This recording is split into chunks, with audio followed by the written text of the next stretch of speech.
बजे राखे रघुबीर ते उबरहि यही काल महू।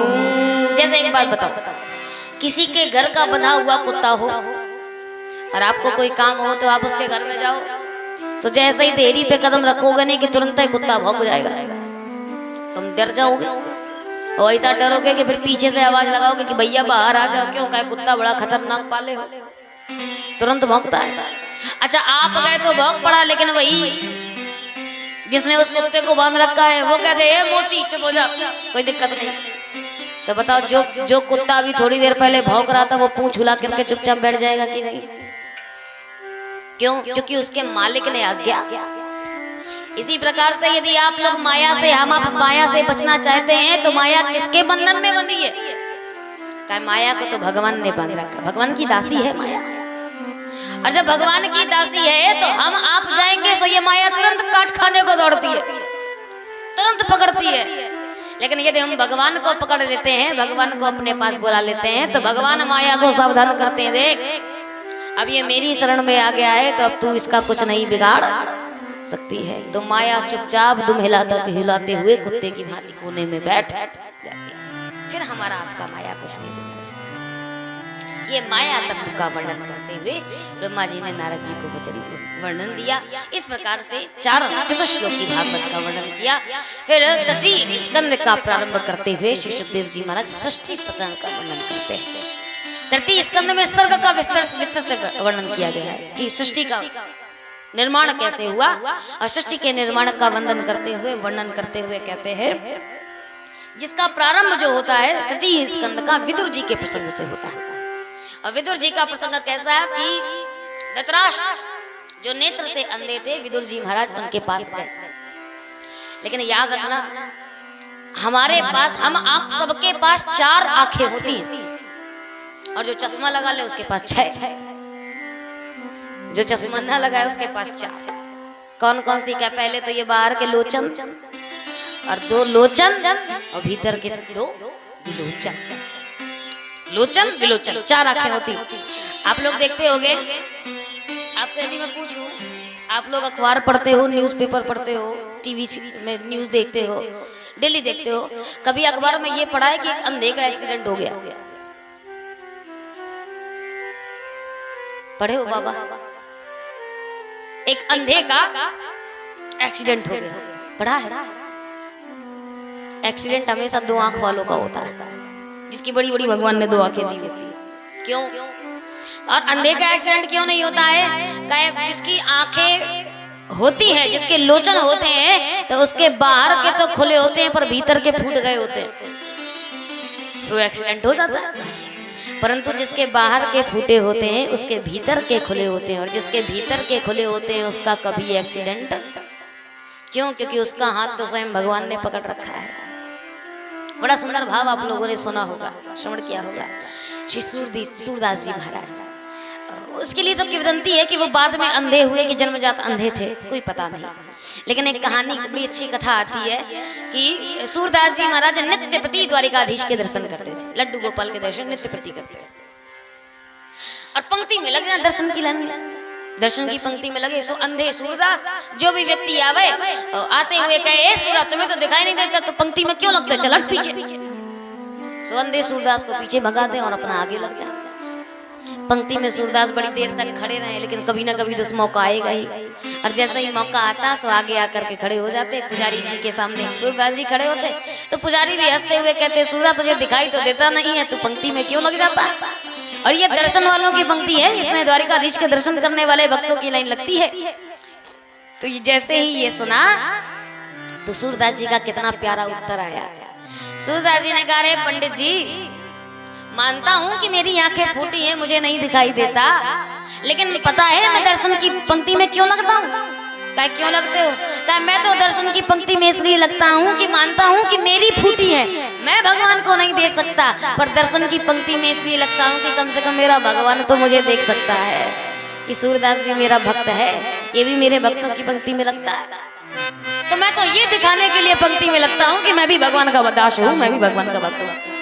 और आश्चर्य मानोगे ये सुन करके कि सूरदास जी महाराज जब दर्शन करने के लिए भगवान की मूर्ति के सम्मुख खड़े होते थे तो जिस रंग के वस्त्र पंडित जी पहनाते थे सूरदास बता देते थे, अंधे होने के बावजूद भी, क्योंकि लोचन भले ही फूटे हों पर उनके विलोचन खुले हुए थे। अब पंडित जी को लगा कि ऐसा है, हमको लगता है कि ये सूरा खाने के चक्कर में जो है अंधा होने का नाटक करता है, और हकीकत में अंधा है नहीं, और अगर होता तो फिर कैसे बता देता। सो पंडित जी ने एक दिन परीक्षा लेने की सोची और सूरदास को बुलाया और भगवान को 7 दरवाजों और 7 पटों अर्थात पर्दों के पीछे भगवान को नग्न अवस्था में बिठा दिया, कोई वस्त्र नहीं पहना। और जैसे ही भगवान को बिठाला, सूरदास को बुलाया, हाथ पकड़ करके पंडित जी ने पूछा, कहो महाराज। पंडित जी को ये लगा कि ऐसा होता वो तुक्का मार देता होगा, सो तुक्का सही निकल जाता होगा, तुक्के से बता देता होगा आज पीला पहना है, आज नीला पहना है, सो निकल जाता होगा। आज देखता हूँ तुक्का भी बताएगा तो कैसे सही निकलेगा। और सूरदास को लेकर आए, सूरदास से पूछा, बताओ आज तुम्हारे भगवान ने कौन से रंग के वस्त्र पहने। और जैसे ही पूछा तो सूरदास ने पंडित जी से कहा, रे पंडित जल्दी जा और जा करके उस भगवान को जा करके कुछ पहना, नहीं तो मेरी ही नजर लग जाएगी। अरे बता तो सही किस रंग के पहने हैं।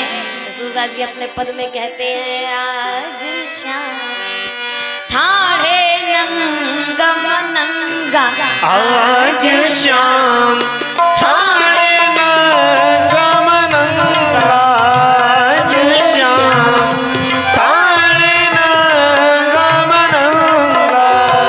ना वो पीली ना वो नीली, ना वो पीली ना वो नीली, आज लगे मोहे चंगा, ठाणे नंगा मनंगा। आज शाम ठाणे नंगा मनंगा, आज शाम ठाणे ठाणे ठाणे नंगा मनंगा। अरे जा जल्दी जा करके वस्त्र पहना, नहीं तो मेरी ही नजर लग जाएगी। बता तो क्या पहने हैं। सूरदास कहते हैं, कुछ पहना के भी आया है जो बताऊंगी क्या पहने। जल्दी जा भगवान को जा करके मानो।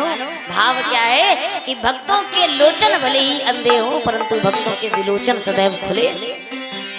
परंतु धृतराष्ट्र ऐसे जिनकी बाहर की तो फूटी है लेकिन भीतर की भी फूट चुकी, जिनको सत्य और असत्य, धर्म और अधर्म का भेद दिखाई देता है। यद्यपि धृतराष्ट्र के बारे में ये कहा जाता है कि धृतराष्ट्र मतलब पैरों की आहट सुन करके बता देते थे कि कौन व्यक्ति आ रहा है, आहट सुनकर। और विदुर जी महाराज गए तो धृतराष्ट्र ने आंखें तो थी नहीं, पद की चापों को सुना और सुन करके धृतराष्ट्र कहते हैं, आओ विदुर आओ। विदुर आकर के सामने खड़े हुए प्रणाम किया। प्रणाम करने के बाद कहते हैं, महाराज आपका भ्राता होने के कारण एक सलाह देना चाहता हूँ आपको। और मुझे लगता है कि आप नेत्रों से तो अंधे हैं ही, पर आपकी सोचने समझने की शक्ति भी क्षीण हो चुकी है, और शायद इसीलिए आपको अपने पुत्रों का अधर्म नहीं दिखाई दे रहा। और यदि चाहते हैं कि आपका कौरव वंश चलता रहे, आगे बढ़ता रहे, तो कृपया कर इस युद्ध को यहीं समाप्त करवा दें। अपने भाई अपने पुत्र दुर्योधन को समझा ले। यदि दुर्योधन समझ गए, समझदार हो गए, तो फिर ये युद्ध नहीं होगा, आपका परिवार आपका वंश बच जाएगा। दुर्योधन गलत कर रहे हैं ये कहा तो इस बात का भी कोई असर नहीं पड़ा, क्योंकि ममता ने ऐसी पट्टी बांध रखी है दोनों के आंखों पर कि कुछ समझ नहीं आता कि उचित क्या है और अनुचित क्या है। ऐसे परेशान, कुछ नहीं बोले, मौन है। और जब विदुर जी ने देखा कि जब ये मौन है तो उनको अपने प्रश्न का उत्तर मिल गया। और संयोग की बात ये, दैव योग से दुर्योधन ने ये सारी बातें सुन ली। जब दुर्योधन ने सुनी तो दुर्योधन ने इतनी खरी गोटी सुनाई, इतनी वो, क्योंकि उसके तो मुंह में कंट्रोल है नहीं, उसका तो जो मन पड़ता है सो बक जाता है, न बड़ा देखे न छोटा। दुर्योधन ने इतना बका इतना बका इतना बका, अरे दासी पुत्र हो करके हमको सिखाता है, हमारी रोटी पर पलने पाला और हमको ही ज्ञान देता है, हमको ही बताता है सत्य क्या है, सत्य क्या है, धर्म क्या है, धर्म क्या है। और यदि इतना ही धर्म ज्ञान बन चुका है तो फिर ऐसा कर, हम अधर्मियों की रोटी मत खा, जा जा करके अपना अलग बसेरा बना ले। और विदुर ने जब ये सुना तो विदुर समझ गए कि अब धृतराष्ट्र अंधे तो है ही लेकिन बहरे भी बन। दुर्योधन की इतनी बातें सुनने के बावजूद भी धृतराष्ट्र कुछ नहीं बोले, मौन रहे। तब विदुर ने सोचा कि अब इस आसन को, इस जगह को छोड़ना ही उचित है, और विदुर छोड़ करके चल दिए। और जैसे ही गए तो जा करके सीधे रास्ते पर से चले जा रहे थे। जाते जाते रास्ते पर उद्धव जी महाराज मिले, और जैसे ही उद्धव जी को देखा, प्रणाम किया। बड़ा समय हो गया, उतने समय में तब तक महाभारत का युद्ध हो गया, कौरव मर गए, पांडव विजय हुए, और पांडव भी हिमालय की ओर प्रस्थान करने लगे। उसी समय पर जैसे ही उद्धव जी महाराज मिले तो मिलने के बाद विदुर जी महाराज को सारा वृत्तांत बताया। विदुर जी महाराज ने कहा, रे राम राम राम, इतना सब कुछ हो गया और मुझे पता तक नहीं चला, सब कुछ नष्ट हो गया, धर्म की विजय हुई, आखिरकार मैंने यही कहा था। पर उद्धव जी महाराज ने कहा, हाँ आपने बिल्कुल सत्य कहा था महाराज, लेकिन मैं कृष्ण का एक संदेश आपके लिए लेके आया हूँ। मेरे साथ में मैत्री जी महाराज थे और वो हरिद्वार के आश्रम पर विराजमान है। भगवान श्री कृष्ण ने जाते जाते मुझसे एक बात कही थी, और वो बात मुझसे इन्होंने ये कही थी कि मैं एक बार उद्धव से कहा, उद्धव पता है मेरे भक्त कैसे कैसे हैं? कहे कैसे हैं? कहे मैं जिस समय पर पांडवों के साथ में रहता था तो उस समय पर दुर्योधन ने मेरा ये निमंत्रण किया। पैसा तो खूब था उसके पास, धनवान तो बहुत है, और इतना धनवान होकर के जब मेरा निमंत्रण किया सो अहंकार में भर करके कि मैं वैभव दिखाना चाहता हूं भगवान को, निमंत्रण किया, भगवान ने स्वीकार कर लिया। लेकिन उसके बाद ही विदुर जी महाराज आए, और विदुर जी महाराज ने कहा मुझसे कि महाराज आज मेरे यहाँ पर भोजन प्रसाद ग्रहण करें। दासी पुत्र हैं विदुर, तो भगवान ने दुर्योधन का जो निमंत्रण था उसको अस्वीकार करके भगवान विदुर के यहाँ पहुंच गए। समय काफी हो चुका था, विदुरानी स्नान कर रही थी। अब चूंकि उनके पास केवल एक ही साड़ी थी, एक ही धोती थी, तो वो उसी धोती को गीला करके फैला देती थी। जब तक स्नान करती थी तब तक वो सूख जाती थी, फिर उसके बाद उसी को लपेट। तो विदुरानी उस समय पर स्नान कर रही थी, और जैसे ही बाहर से कुंडी खटखटाई, विदुरानी ने पूछा कौन? तो भगवान ने कहा कि मैया मैं हूं कृष्ण। और जैसे ही ये सुना तो भगवत वात्सल्य में इतनी ज्यादा मोहित हो चुकी कि ये भी भान भूल गया कि मैं स्नान कर रही हूं, और भान भूल करके सीधा निकली और जा करके भगवान के लिए दरवाजा खोल दिया। भगवान ने अवस्था को देखा तो अपना पीतांबर विदुरानी को उठा दिया, और विदुरानी को उठाकर बैठाला। भगवान इतने, विदुरानी मोहित इतनी छवि को देख करके इतनी मोहित हो गई कि भगवान के पास में बैठी। विदुर जी ने कहा कुछ खिलाएगी भी, कुछ खिलाएगी कि नहीं? तो भागती भागती गई तो कुछ नहीं, बस 2 केले पड़े हुए थे, और केले लेकर के आई तो इतनी मोहित हो गई कि भगवान को देख रही है, और छील करके जो केला था उसको उठाकर नीचे फेंक रही है, छिलका भगवान को पकड़ा। और भगवान भी इतने भगवत वात्सल्य में भर गए कि उठाया, वो छिल गई, खाने में लगे बड़े आनंद से। मैया ने पूछा कैसा लग रहा है? रानी ने पूछा कैसा लगा? कन्हैया कह रहा बड़े आनंददायक है, इतने मीठा केला तो मैंने आज तक नहीं खाया। भगवान भी बड़े भाव से उसको केले को खाया, और खाने के बाद जब गए तो विदुर जी ने देखा कि केले का गूदा तो नीचे पड़ा है और छिलका गायब। तो विदुर जी ने कहा बावरी क्या किया? कहे क्या हुआ? कहा ये बता, गूदा यहाँ पर पड़ा हुआ है और छिलका गायब है, मतलब क्या? विदुरानी ने माथा ठोका और खूब जोर जोर से रोने लगी। अरे मेरी मति कैसी भ्रमित हो चुकी थी, किस भगवान को मुझे केले का गूदा खिलाना चाहिए, सुबह छिलका खिला बैठी। जिंदगी में एक बार तो मेरे घर पर भगवान आया और मैंने छिलका खिला दिया भगवान को, रोने लगी। लेकिन भगवान ने कहा उद्धव जी महाराज से, पर एक बात कहूं उद्धव, क्या? कहे मुझको जितना आनंद सबरी के जूठे बेर खाकर आया था उतना ही आनंद मुझे विदुरानी के छिलकों में आया था, उतना ही आनंद। क्योंकि भगवान कभी ये देखता ही नहीं कि आप भोग किस चीज का लगाते हो, भगवान तो भाव देखता है। और शास्त्र कहते हैं भावो विद्यते देवः, भगवान तो भावों में विद्यमान है। वो ये नहीं देखता कि आप 56 भोग लगा रहे हो, मन में कह रहे हो हे भगवान कब है, जल्दी खाओ सो हम भागें। तो भगवान कहता है इससे अच्छा भैया तुम अपने ले जाओ भोग, क्यों तुमसे अच्छे अच्छे भोग हमने खाए हैं, मैं तो केवल भाव का भूखा हूं। इसीलिए बड़ा प्यारा गीत एक साधक कहता है कि हमने आंगन नहीं बुहारा, तुमने आंगन नहीं बुहारा, कैसे आएंगे भगवान, कैसे आएंगे भगवान। हमने आंगन नहीं बुहारा, हमने आंगन नहीं बुहारा, कैसे आएंगे भगवान, कैसे आएंगे भगवान। अरे मन का मैल नहीं धोया तो, मन का मैल नहीं धोया तो, मन का मैल नहीं धोया तो, कैसे आएंगे भगवान, कैसे आएंगे भगवान, कैसे आएंगे भगवान, कैसे आएंगे भगवान।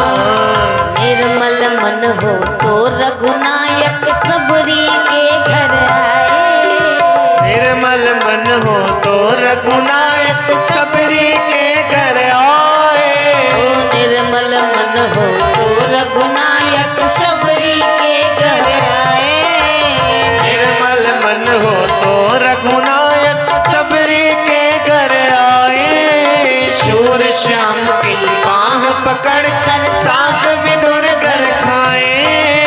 शूर श्याम की बाह पकड़ कर साग विदुर घर खाए।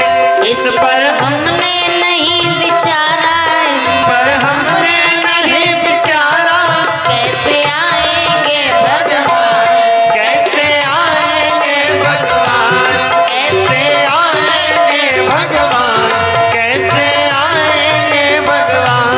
मन का मैल नहीं धोया तो, मन का मैल नहीं धोया तो, कैसे आएंगे भगवान, कैसे आएंगे भगवान।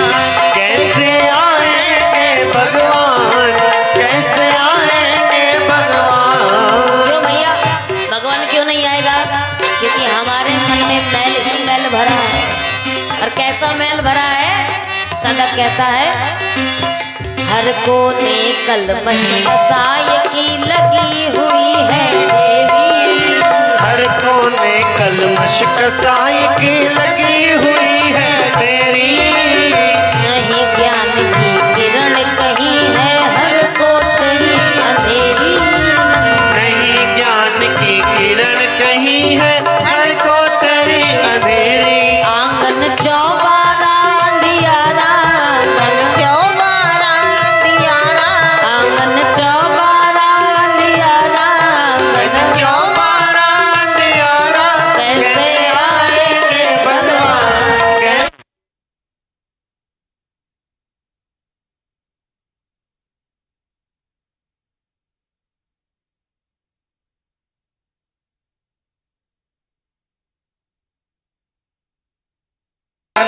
कैसे आएंगे भगवान। अगर मन निर्मल है तो सूर्य श्याम की बाह पकड़ कर कर साग विदुर घर खाए। और इतना उद्धव जी के मुख से सुन करके ही विदुर जी की आंख से आंसू गिरने लगा। क्यों? भगवान ने जाते जाते मुझे याद तो किया। जिसकी याद पूरा संसार करता है, जिसका स्मरण पूरा जगत करता है, यहाँ तक कि मरते समय भी जिस व्यक्ति का ध्यान नहीं आता है, ऐसा व्यक्ति मुझे याद करके संसार से गया। और आंखों में अश्रु भर गए। तो उद्धव जी महाराज ने विदुर जी से कहा कि बस एक आज्ञा थी भगवान की आपके प्रति कि आप जाकर के मैत्री जी से एक बार मिल लीजिए। विदुर जी गए हरिद्वार के परम पावन आश्रम पर, जाकर के मैत्री जी से प्रणाम किया, नमस्कार किया, बातचीत हुई। और जैसे ही बातचीत हुई तो उन्होंने पूछा, भगवान के बारे में सारा वृत्तांत बताया और पूछा कि महाराज इस संसार में सारे लोग सुख के लिए कर्म करते हैं, हम आप कोई भी कर्म करते हैं तो किस लिए? कि हमको सुख मिले, शांति मिले। लेकिन कर्म सुख के लिए करने के बावजूद भी हमें दुख ही क्यों मिलता है? हम लोग सुख के लिए, सुखाय कर्माणि कृतम, हम सब लोग कर्म करते हैं किस लिए? कि हमें सुख मिले, लेकिन हमको दुख मिल जाता है। और इसके पीछे का कारण क्या है? तो कहते हैं मैत्री जी महाराज ने कहा कि महाराज इसके पीछे का कारण एकमात्र यही है कि हमने इस संसार को सुखालय मान रखा है, और जबकि ये संसार है क्या? का ये संसार असारो खल संसारो दुख रूपी विमोहिता। ये संसार तो दुखालय है, दुखालय। अब आप बताइए कि अगर आप औषधालय जाओगे तो आपको क्या मिलेगा? औषधि मिलेगी। आप मदिरालय जाओगे तो आपको क्या मिलेगा? मदिरा मिलेगी। आप पुस्तकालय जाओगे तो क्या मिलेगा? पुस्तक मिलेगी। आप विद्यालय जाओगे तो क्या मिलेगा? विद्या मिलेगी। इस प्रकार से ये संसार दुखालय है। तो बताओ दुखालय में क्या मिलेगा? दुख की सुख, दुख मिलेगा ना। लेकिन हम कर्म करते हैं सबके लिए, परंतु निरंतर हमको दुख की प्राप्ति होती रहती है। और यदि इस दुख से पार पाना है तो फिर उसके लिए अपने मन को भगवान में लगाना पड़ेगा। और जिस समय पर भगवान से मन लग जाएगा, जिसका प्रेम भगवान से हो जाएगा, तो उसको नित्य निरंतर आनंद की प्राप्ति हो। वो कहते नहीं है, प्रभु प्यारे से जिसका संबंध है उसे हर घड़ी आनंद ही आनंद है। प्रभु प्यारे से जिसका संबंध है, मुरली वाले से जिसका संबंध है, उसको हर घड़ी आनंद ही आनंद है। उसको हर घड़ी आनंद ही आनंद है। उसको हर घड़ी आनंद ही आनंद है। उसको आनंद की प्राप्ति होगी जिसका भगवान से संबंध मिल जाएगा, वो उसको प्राप्त कर पाएगा। और इसके पश्चात अब इधर पर मैत्री जी और विदुर जी में संवाद प्रारंभ हो जाता है और भागवत यहाँ से शुरू हो जाती है। और वर्णन करते हुए तृतीय स्कंद में भगवान श्री सृष्टि के प्रकरण का विस्तार रूप से वर्णन करते हैं। ब्रह्मा जी की उत्पत्ति का आप सब लोगों ने हेतु श्रवण किया कि भगवान ब्रह्मा जी कैसे उत्पन्न हुए। तो ब्रह्मा जी के उत्पन्न होने के बाद भगवान ने जब उनको सृष्टि के विस्तार का कार्यभार सौंपा, तो भगवान ब्रह्मा जी के ऊपर सनक सवार हो गई सृष्टि का विस्तार करने की। संसार की उत्पत्ति की सनक सवार हुई। और जब सनक सवार हुई तो पहले अवतार के रूप में, प्रथम पत्र के रूप में ही सनक पैदा हो गए। जो 4 पुत्र, सनक, सनंदन, सनातन और सनत कुमार, ये महाराज ब्रह्मा जी के प्रथम पुत्र माने जाते हैं। और जैसे ही उत्पन्न हुए तो ब्रह्मा जी ने आज्ञा दी, महाराज जाओ जाकर के प्रजोत्पत्ति करो, जिस कारण से तुमको इस संसार में प्रकट किया है। तो चारों ने हाथ हला दिया। चारों कहते हैं, देखो भैया, ये हमसे उम्मीद मत करना कि हम संसार बढ़ाएंगे जाके। तो क्या करोगे? अरे महाराज, बड़े होकर के विवाह करोगे, विवाह करने के बाद तो संसार बढ़ेगा ही। तो कहे फिर ऐसी बात है तो फिर हम बड़े ही नहीं होंगे। सो 5 साल के रह करके रह गए बेचारे, और जीवन पर्यंत के लिए 5 वर्ष के ही बने कुमार अवस्था में सनत कुमार रहे, इसलिए उन्हें सनत कुमार कहा जाता है। द्वितीय पुत्र के रूप में स्वयं भगवान ने मनु को अवतरित किया, प्रकट किया, जो पृथ्वी के प्रथम स्त्री और पुरुष माने जाते हैं। स्वयंभू मनु अरु सतरूपा, स्वयंभू मनु अरु सतरूपा, स्वयंभू मनु अरु सतरूपा, स्वयंभू मनु अरु सतरूपा, तेन ते भई नर सृष्टि अनुपा, तेन ते भई नर सृष्टि अनुपा। और जैसे ही मनु जी महाराज को प्रकट किया, सो मनु जी महाराज आए और कहा कि महाराज किस लिए हमको प्रकट किया है। तो ब्रह्मा जी कहते हैं कि संसार की प्रजोत्पत्ति करो। तो कहे कहाँ करें, क्यों? कहे हिरण्याक्ष उठा करके धरती को समुद्र के भीतर ले गया है।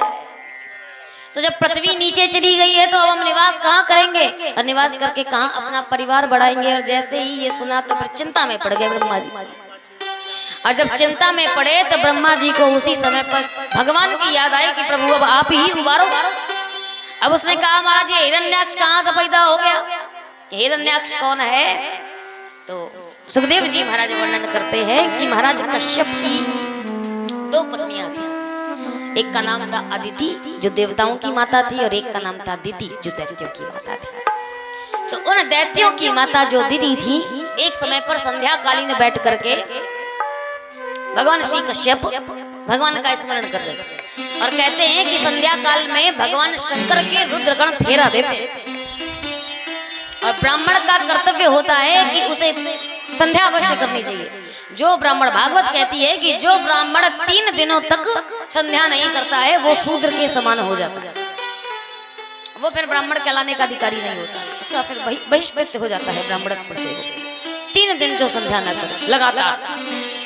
तो संध्या का समय था, कश्यप जी महाराज बैठे संध्या कर रहे थे। उसी समय पर मैया दीदी के मन में काम वासना जाग गया और काम वासना से प्रेरित होकर के मैया दीदी कश्यप जी महाराज के पास गई। कश्यप जी ने कहा कि देवी ये समय संभोग के लिए उचित नहीं है, क्योंकि भगवान शंकर के गण फेरा दे रहे होते और संध्या कालीन 4 कार्यों के लिए अवश्य ही निषेध किया गया है कि कोई और कार्य करो चाहे ना करो, लेकिन ये 4 कार्य नहीं करने चाहिए। कौन से? आहारम मैथुनम निद्रा, पहला तो आहार मत करो, संध्या कालीन भोजन नहीं करना चाहिए। दूसरा मैथुन अर्थात संभोग नहीं करना चाहिए। तीसरा संध्या कालीन पर कभी सोना नहीं चाहिए, निद्रा नहीं करनी चाहिए और स्वाध्याय तो बिल्कुल ही नहीं करना चाहिए, पढ़ने नहीं बैठना चाहिए। शाम को बच्चे ना पढ़ने बैठे। क्यों? आहार करते हो तो वो भोजन करते हुए देख करके क्रोधित हो जाते हैं और वो भोजन का कोई फल नहीं होता, रोगी बन जाता है। जो व्यक्ति शाम को भोजन करता है वो रोगी बन जाता है। जो मैथुन करता है तो उनकी संतानें खराब हो जाती है, संतोत्पत्ति ही खत्म हो जाए। निद्रा करता है तो मन में अशांति और आयु कम हो जाती है। और स्वाध्याय करता है तो कितना भी पढ़ ले उसे कभी याद नहीं होता। ये 4 काम कभी संध्या समय पर नहीं करने चाहिए। सो कश्यप ऋषि ने मना किया, पर दीति इतनी ज्यादा वशीभूत थी कि उन्होंने माना नहीं। और जब नहीं मानी, हट करके बैठ गई, तो कश्यप ऋषि को तो मजबूरी में फिर गए। जाकर के जैसे ही संभोग किया, तब उसके बाद दीति मैया को अपने कृत्य पर पश्चाताप हुआ और दीति मैया ने क्षमा प्रार्थना करी। कश्यप जी ने कहा अब पछताए का होवे जब चिड़िया चुग गई खेत, अब तुम क्षमा मांग रही तो उसका क्या फायदा? कृत्य तो कर लिया है, तो कहा इसका अब तुम्हें इसका भोग तो भोगना पड़ेगा। और भोग कैसा? कहा दीति तुम्हारे गर्भ से ऐसे बालक, ऐसे आतंकवादी संतानें उत्पन्न होगी जो सृष्टि का नाश कर देंगी, धर्म को समूल नष्ट करने का प्रयास करेंगी, ऐसी संतानें उत्पन्न होंगी। और जैसा ये सुना दीति बड़ी परेशान हो गई। पश्चाताप तो था और ऐसा पश्चाताप किया कि 100 वर्षों तक उन गर्भ को अपने गर्भ में धारण करे, बाहर नहीं निकाले बच्चे। और इतनी पीड़ा सहन करी, जब 100 वर्षों तक बालक हो गए तो शरीर, दीति का शरीर तप्त एकदम हो गया, सूर्य के समान तेज छोड़ने लगा। उधर इंद्रलोक तक हिल गया। और जब इंद्रलोक में इतनी गर्मी देखी तो ब्रह्मा के पास गए। ब्रह्मा जी से पूछा महाराज कारण क्या है? हम सांस नहीं ले पा रहे, ऐसी गर्मी होगी तो हम जीवित नहीं बचेंगे, क्या करें? तभी ब्रह्मा जी ने ऐसा क्यों हो रहा है, ब्रह्मा जी ने ध्यान करके देखा तो पता चला कि दीति महारानी के गर्भ में ऐसे बालक हैं जिनके तेज से पूरी सृष्टि दग्ध हो रही है। तो उसी समय पर सारे देवी देवता मिलकर के गए। दीति से कहा कि महारानी अब आपको प्रकट तो करना पड़ेगा, चाहे 100 वर्ष बाद करो चाहे 200 वर्ष बाद करो, तो ऐसा करें कि अब ये समय उचित नहीं है, अर्थात समय संसार नष्ट हो जाएगा, तो इनके पैदा भय न भय एक ही बात है, इसलिए अब इनको बाहर निकालें गर्भ से। तब 2 संतानों की उत्पत्ति हुई और जैसे ही पैदा हुए धरती पर आए तैसे ही आकाश चूमने लग गए, इतने लंबे, इतने बढ़ते चले गए। अच्छा ये बात अगर हम हकीकत में सोचे तो भला ऐसा संभव है कि कोई बच्चा पैदा होते ही सीधे ही सब बड़े आकाश चूमने लग जाए? पर ये तो कथा है, लेकिन एक कथा का भाव समझिएगा। आध्यात्मिक अर्थ क्या है इसका? आध्यात्मिक अर्थ यह है कि दीति मैया के गर्भ से 2 बालक उत्पन्न हुए, हिरण्याक्ष और हिरण्यकश्यप। हिरण्याक्ष का मतलब क्या होता है? का हिरण्य का मतलब होता है सोना और अक्ष का मतलब आंख, यानी कि जिसकी आंख सदैव सोने पर लगी होती है उसको हिरण्याक्ष कहते हैं। इसका मतलब होता है लोभ। और जब व्यक्ति के अंदर लोभ आता है तो फिर वो सीधे आकाश का ही चुंबन करता। आप बताओ हाँ कि ना? अगर व्यक्ति के पास साइकिल होगी और उसे लोभ आ गया तो वो यही कहता है मोटरसाइकिल होती तो ज्यादा अच्छा होता। और मोटरसाइकिल आ जाए तब पूछो कहे भैया मोटरसाइकिल में संतुष्ट का है? मोटरसाइकिल में क्या धूप पानी बरसात सब तो सहन करना पड़ता। 4 पहिया होती तो, और 4 पहिया आ जाए तब पूछो कि महाराज आप तो सुखी हो, कहे एसी वाली होती तो ज्यादा अच्छा होता। ये लोभ धीरे धीरे करके बढ़ता चला था। ये हिरण्याक्ष है। ऐसे प्रकट हुए हिरण्याक्ष, और जैसे ही प्रकट हुए तो जान गया कि सर्वशक्तिमान है। अब उस समय पर उनके साथ लड़ने वाला कोई था ही नहीं, तो जाकर के सीधे स्वर्गलोक में हमला बोल दिए। पूरा स्वर्गलोक खाली हो गया और स्वर्गलोक खाली हुआ तो कहे क्या करें, फिर उठाई पृथ्वी धरती के नीचे। रास्ते रास्ते जा रहे थे तो नारद जी मिल गए। अब कोई और नहीं मिल रहा था, इनकी तो शरीर खजुआ रहा था, कुछ कोई नहीं मिला, मुक्काबाजी कराए। नारद जी मिल गए। नारद जी से कहा महाराज तैयार हो जाओ। नारद जी ने कहा हम भगवान का भजन करते हैं, हम ये लड़ाई लड़ाई झगड़ा झगड़ा हमारा काम नहीं है, ये हमसे नहीं होती पहलवानी। तो क्या फिर पहलवानी नहीं होती तो कुछ तो करो, नहीं तो हम तुम्हें को मस्केंगे। नारद जी ने कहा हम झगड़ा खुद तो नहीं करते लेकिन आप करवा जरूर सकते हैं। झगड़ा खुद तो नहीं करेंगे कि हम खुद लड़े, लेकिन करवा सकते हैं, तो बताओ करवाना हो तो बताओ। तो हिरण्याक्ष ने कहा हाँ चलो वही सही। तो नारद जी ने कहा ऐसा करो, पृथ्वी को उठा करके धरती उसके नीचे ले जाओ। तो तुम क्या किसी को ढूंढते घूमते हो, तुम्हारे घर में स्वयं वो चल करके आएगा जिससे तुम्हारा युद्ध होगा। हिरण्याक्ष गए, पृथ्वी उठाई, समुद्र के नीचे डुबो दी। और जैसे ही डुबोई अब इंतजार करने लगे, प्रतीक्षा करने लगे कि कब आए मेरे साथ युद्ध करने वाला योद्धा।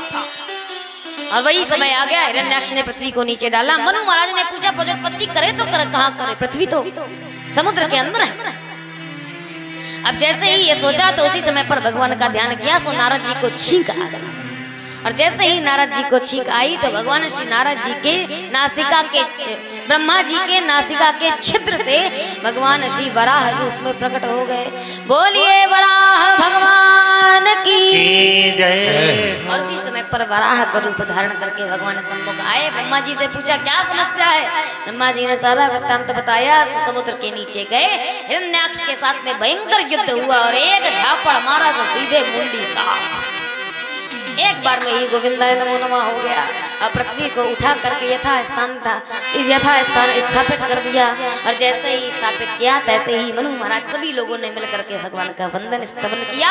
स्तवन करने के पश्चात भगवान श्री वराह रूप से लुप्त हो गए और इधर मनु महाराज ने प्रजापति का कार्य प्रारंभ कर दिया। बोलिए भक्तवत्सल भगवान की जय। इसके पश्चात मनु महाराज के वंश का वर्णन आता है। मनु महाराज की 3 पुत्रियां थी और 2 पुत्र थे। पत्नी का नाम शत्रुपा और पुत्रियों का नाम आकृति, देवहूति और प्रसूति। पुत्र का नाम प्रियवत और उत्तानपाद। जिनमें से सबसे पहले पुत्रियों के विवाह की चर्चा करते हैं और उनमें से सबसे पहले देवहूति मैया का विवाह की चर्चा करते हैं। देवहूति मैया के विवाह की चर्चा करते हुए श्री सुखदेव जी महाराज परीक्षित से कहते हैं कि एक बार कर्दम ऋषि ने महान तपस्या करी। और कर्दम ऋषि ने महान तपस्या करी, इसलिए तपस्या करी तो भगवान बड़े प्रसन्न हो गए। अब भगवान बड़े प्रसन्न थे। देखो याद रखना, जब जब हम आप भगवान को याद करते हैं, ध्यान करते हैं, तब भगवान बड़ा खुश होता है। उसके हृदय में एक उत्साह सा उत्पन्न होता है, एक आनंद आता है कि कम से कम कोई भक्त तो है जो मेरा भजन कर रहा है। लेकिन उसी समय पर उसके अरमानों में पानी फिर जाता है जब हम भगवान से कुछ मांग लेते हैं।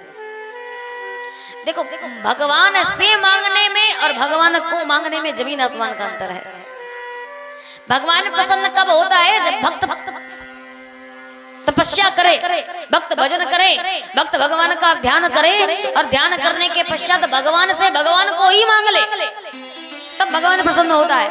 लेकिन अगर भगवान से मांगे, हमारी गाड़ी आ जाए, हमारा बंगला बन जाए, नौकरी बन जाए, बीवी आ जाए, बेटे का ब्याह हो जाए, सारे संकट दूर हो जाए, रोग दूर हो जाए, तो भगवान का दत्त तेरे की तुम संसार में फंसे रह गए। जिस प्रकार से करोड़ों की संपत्ति वाले व्यक्ति से कोई 10 रुपया मांग करके खुश हो जाता है, उसी प्रकार से हम आप भगवान से संसारिक वस्तु मांग करके प्रसन्न होते। इस संसार में पता है कितना सुख है। और इस संसार की तो छोड़ो, तीनों लोग, स्वर्ग हो, पाताल लोक हो या पृथ्वी लोक हो, इन तीनों लोगों के सुख को यदि मिला लिया जाए, स्वर्ग लोक का भी सुख मिला लिया जाए और सारे सुख को यदि मिलाया जाए तो वो सुख कितना बनता है।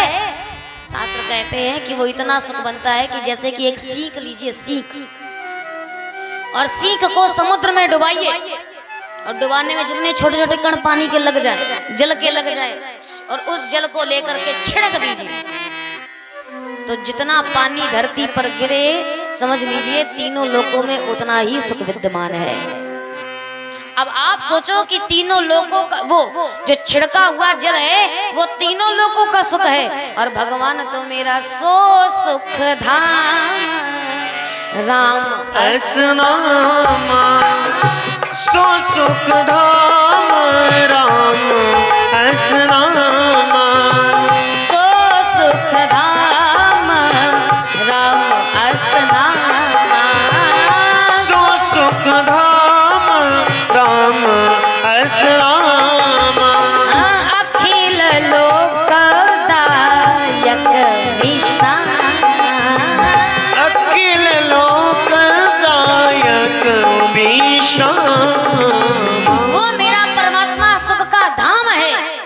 कृपा सिंधु है, सुख सिंधु है, आनंद का सिंधु है। और ऐसे सिंधु में से सीकर दे त्रैलोक।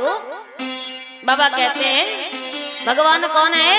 कहे वो भगवान सिंधु सुख राशि है और सीकर दे त्रैलोक। एक सीख के मुकाबले से जितना छिड़क दिया जाए उतने जल से हम आप सुखी रह रहे हैं और इस सुख के लिए हम आप मर रहे हैं। भगवान का ध्यान करते हैं, भगवान को पा लेते हैं और उनसे कामना किसकी करते हैं? मुरारी बापू जी एक बड़ा अच्छा वाक्य कहा करते थे कि अगर लक्ष्मी चाहिए, अगर आपको अपने जीवन में लक्ष्मी चाहिए तो नारायण से मित्रता करनी पड़ेगी, नारायण को अपना बनाना पड़ेगा। और नारायण अपने नहीं होंगे तो फिर लक्ष्मी भी हमारी होने वाली। आप स्वयं से सोचो, किसी की ब्याहता पत्नी हो और उस पत्नी से आप बहुत प्रेम करते हो, इतना प्रेम करते हो कि आप चाहते हो कि वो मेरे घर में रहे और उसको उठा करके ले आओ उसके पति की आज्ञा के बिना, पति की सहमति के बिना। तो बताओ फलेगी कि फूलेगी? सोचो, डंडा पड़ेंगे कि नहीं पड़ेंगे? मार पड़ेगी ना भाई, किसी की पत्नी को उठा कर कैसे ले आओगे तो। लेकिन अगर वही दिमाग से काम लो और उसके पति को अपना मित्र बना लो और पति से मित्रता करके कहो भैया एक दिन हमारे यहाँ पर भोजन है और ऐसा करो शाम का भोजन डिनर हमारे यहाँ पर हो जाए और अकेले बताना भाभी को लेके आना। सो बताओ भैया तो आएंगे ही लेकिन साथ में प्रसन्न मन से भाभी भी चली आएंगी कि नहीं? और भाभी अगर आ गई तो फिर जो चीज आप चाहते थे वही हो गया ना। इसका मतलब भाव यही है, यदि केवल लक्ष्मी के पीछे भागोगे तो नारायण नाराज हो जाएंगे और नारायण की लाठी पड़ी तो पता नहीं कैसी पड़ेगी, क्योंकि भगवान की लाठी में आवाज नहीं होती पर दर्द बहुत होता है। पर यदि आप लक्ष्मी को चाहते हो तो नारायण से मित्रता कर लो, नारायण से संबंध बना लो। और यदि नारायण से संबंध बना लोगे तो स्वतः ही लक्ष्मी पीछे पीछे भागी चली। आगे चल के आप महाराज बलि की कथा सुनेंगे, जिसने भगवान को भी दान किया, वामन अवतार की कथा जो आती है। और वामन अवतार की कथा में भगवान को जिससे मांगना पड़ गया तो जब देने के बाद भगवान ने कहा तुम मांग लो मुझसे, वरम ब्रूहि प्रसन्नम अस्मिन् तोपरि। तो बलि कहता है कि हम भिखारियों से नहीं मांगते, जो खुद भिखारी हो हमसे लिया बैठा हो हमसे कह रहा है कि वरदान मांग लो। भगवान ने कहा चलो ठीक है, हो गई बेइज्जती, अब मांग लो। तो मांगता क्या है कि अगर देना ही चाहते हो तो एक चीज दे लो। क्या? पाताल लोक में बहुत बड़ा महल था राजा बलि का, और इतना बड़ा महल था कि उस महल के 108 द्वार थे, 108 द्वार। और राजा बलि ने वरदान के रूप में मांगा कि ऐसा करो कि मेरे महल में 108 द्वार हैं और मेरी जब मर्जी होगी मैं जिस द्वार से निकलूंगा, लेकिन जिस भी द्वार से निकलूं उस द्वार पर पहरेदार के रूप में खड़े मिलना। अब भगवान चूंकि वचनबद्ध है सो मानना तो पड़ेगा। भगवान ने कहा तथास्तु, और जैसे ही बंधे सो 1 महीना 2 महीना 1 वर्ष 2 वर्ष भगवान पहरेदार खड़े। अब पता नहीं कब राजा बलि का मूड सनक जाए, पता नहीं कौन से दरवाजे से निकल पड़े। सो भगवान भागे इस दरवाजे में आवे कि फिर उस द्वार में पहुंच जाए, फिर उस द्वार में पहुंच जाए, बड़े परेशान। उधर मैया बैकुंठ में लक्ष्मी मैया इंतजार कर रही थी कि अवतार की लीला करने गए थे और वामन अवतार ऐसा क्या बनाया कि वापस आने का नाम ही नहीं ले रहा है। मैया परेशान हो गई। सो नारद जी पहुंच गए बीड़ा बजाते हुए। और नारद जी जैसे ही पहुंचे सो नारद जी ने कहा देवी क्या बात है, चिंतित क्यों हो? लक्ष्मी ने कहा बताएं नारद, थोड़ी पता करके आओ, ढूंढ ढांढ के आओ कि तुम्हारे स्वामी गए कहाँ, नारायण कर क्या रहे हैं, आखिर 1-2 वर्ष हो गया और अभी तक याद नहीं आ रही घर की उनको। सो नारद जी ने कहा कि तुम यहाँ पर उनका इंतजार करने बैठी हो? हाँ, कहा वो तो दूसरे के नौकर बने बैठे हैं, राजा बलि के यहाँ पहरेदार है, सो पहरेदारी कर रहे हैं। अब उनको लेके आवे तो कौन, क्योंकि वरदान दिए बैठे, तो क्या करोगे? तब लक्ष्मी मैया स्वयं भेष बदल करके राजा बलि के पास गई। राजा बलि के पास में गई, पहरेदार के रूप में भगवान स्वयं खड़े थे। तो भगवान ने पूछा ठहरो ठहरो कहाँ जा रही हो? इतने कचक गए थे बेचारे, जो भी आदमी आवे सब ठहरो ठहरो कहाँ जा रही हो, कौन हो देवी? अब भगवान को जैसे ही देखा तो लक्ष्मी मैया ने कहा कि तुम हमको नहीं पहचान पा रहे, इतने ज्यादा भक्तवत्सल हो गए, अपनी पत्नी को भूल गए। भगवान ने कहा देवी जिस रास्ते से आई हो उसी से उल्टा रास्ता चली जाओ, उल्टे पैर चली जाओ। क्यों? कहा हमको तो पहरेदार बना के रखा है, पता नहीं तुमको रसोई है कि यहाँ पर काम ना दे दे, जो तुम भी यहीं फंस के रह जाओ। सो बैकुंठ हमारा खाली पड़ा रहा है, जाओ जाओ वापस चली जाओ, कुछ समय बाद हम आ जाएंगे। लक्ष्मी मैया ने कहा हम तुमको लिए बिना नहीं जाएंगे। अब पहरेदार खड़े, भगवान ने कहा तो फिर नहीं जाओगी तो फिर भोगो। भगवान ने कहा अंदर नहीं जाने देंगे। कहा कैसे नहीं जाने दोगे? कहा कौन लगती हो? कहा हम बहुत दूर के रिश्तेदार हैं, जाओ जाकर के बुला के लाओ। अब भगवान कहे राजा बलि को बुला के लाए। बलि आए, बलि ने पूछा देवी मैं पहचान नहीं पाया आप कौन? अरे भैया हमको नहीं पहचान पाए, हम आपकी बहन। अब राजा बलि ने कहा हे भगवान ये बहन इतनी जल्दी पैदा हो गई, इतनी बड़ी भी हो गई, हमको पता भी नहीं चला। तो मैया लक्ष्मी से पूछा कौन सी बहन हो? कहा हम तुम्हारी फलाने की फलाने की फलाने की फलाने की दूर की दिवाने की बिटिया। तो इतने रिश्ते गिनाए कि महाराज बलि का सर चकरा गया। बलि ने कहा हो सकता है भाई हो ना हो, स्मरण हो गया हो।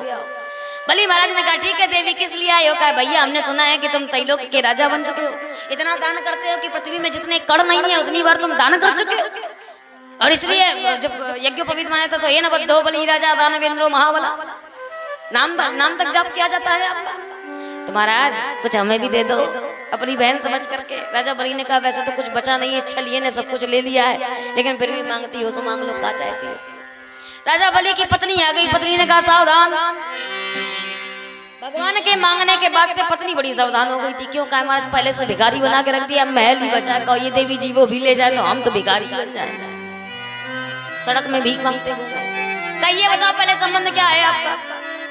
अब उनने संबंध बनाया तो फिर माताएं बहनों तो बात वाकपटता में बड़ी आगे होती है। लक्ष्मी मैया ने कहा इनसे अगर बातचीत करी तो हम फंस जाएंगे।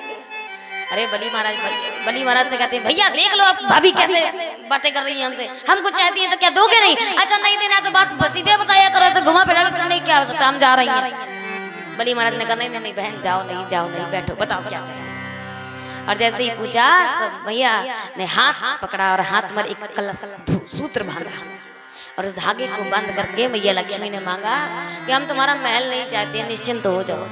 और जैसे ये कहा सो बलि महाराज की पत्नी ने कहा अब ठीक है, अब दे दो। तो मैया लक्ष्मी ने कहा बाकी सब तो ठीक है, लेकिन हमारा दिल आ गया है आपके इस पहरेदार पर, तो कुछ दो चाहे ना दे, लेकिन अपना ये पहरेदार हमको दे दो। हम ये चाहती हैं कि हमको ये पहरेदार मिल जाए। और जैसे ये सुना तब फिर बलि को लगा कि दाल में कुछ काला है। तो बलि ने कहा कि कृपया कर सावधान होकर के सही बताएं कि आप कौन है। तो मैया लक्ष्मी ने अपना रूप धारण किया और धारण करने के पश्चात जब दिखाया तब पता चला तो नारायण को लेने के लिए हम आए हैं। राजा बलि ने प्रणाम किया, साक्षात लक्ष्मी नारायण के दर्शन पा करके धन्य हो गए राजा बलि। और राजा बलि को वरदान दे करके मैया लक्ष्मी ने कहा बाकी कुछ हो चाहे ना हो, लेकिन लक्ष्मी सदैव तुम्हारे पास बनी रहेगी। इसलिए जितने दुष्ट प्रवृत्ति के होते हैं उनके पास दाम खूब भरा रहता है।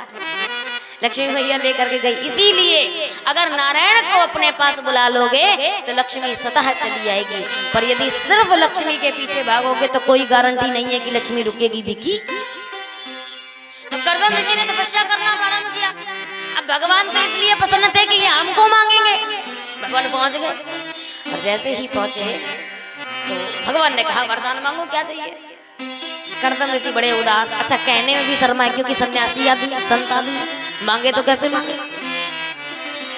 कर्दम ऋषि ने कहा महाराज आपके पास भी है, वो बैरागी शंकर के पास भी है, और यहाँ तक कि बुढ़े बाबा दाढ़ी सफेद दाढ़ी वाले ब्रह्मा जी के पास भी है, लेकिन हमारे पास नहीं है और हमको वही चाहिए। भगवान ने करे साफ शब्दों में बताओ क्या चाहिए। भगवान को लगा हमें मांगना चाहता है, तो भगवान बड़े प्रसन्न थे। सबके पास तो हम ही हैं, हाँ सबके हृदय में विराजमान है, तो हमें मांगेगा। कर्दम ऋषि से बड़े पसंद, बताओ साफ बताओ क्या चाहिए। जब बहुत बार पूछा नहीं समझ में आया भगवान को, तो कर्दम ऋषि ने कहा महाराज मैं विवाह करना चाहता हूँ और मुझे एक पत्नी चाहिए। और जैसे ही ये कहा तो भगवान की आंख से अश्रु गिर पड़ा, एक बूंद गिर गया। कई कथा में वर्णन आता है कि जो अमृत से छीना छपटी करते हुए बूंद गिरी थी सो बिंदु सागर बन गई थी, लेकिन भागवत में कहा जाता है भगवान की आंख से जो अश्रु गिरा तो धरती पर जिस स्थान पर गिरा वहां पर बिंदु सागर नाम से स्थान था।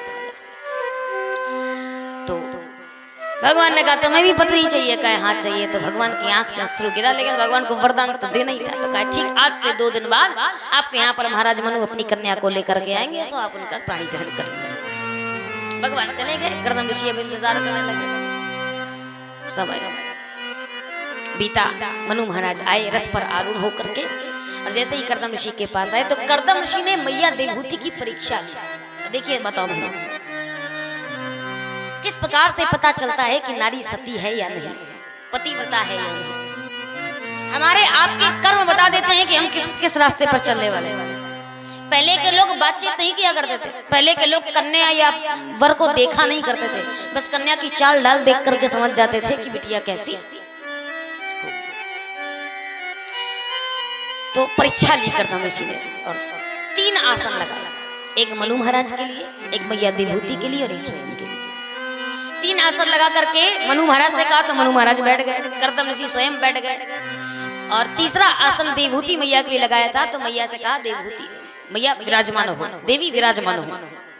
और जैसे ही कहा तो देवहूति मैया को पता था कि मेरे पिता यहाँ पर इनसे मेरा पानी ग्रहण करने के लिए लाए हैं, तो अर्थात भविष्य में ये होने वाले मेरे पति हैं।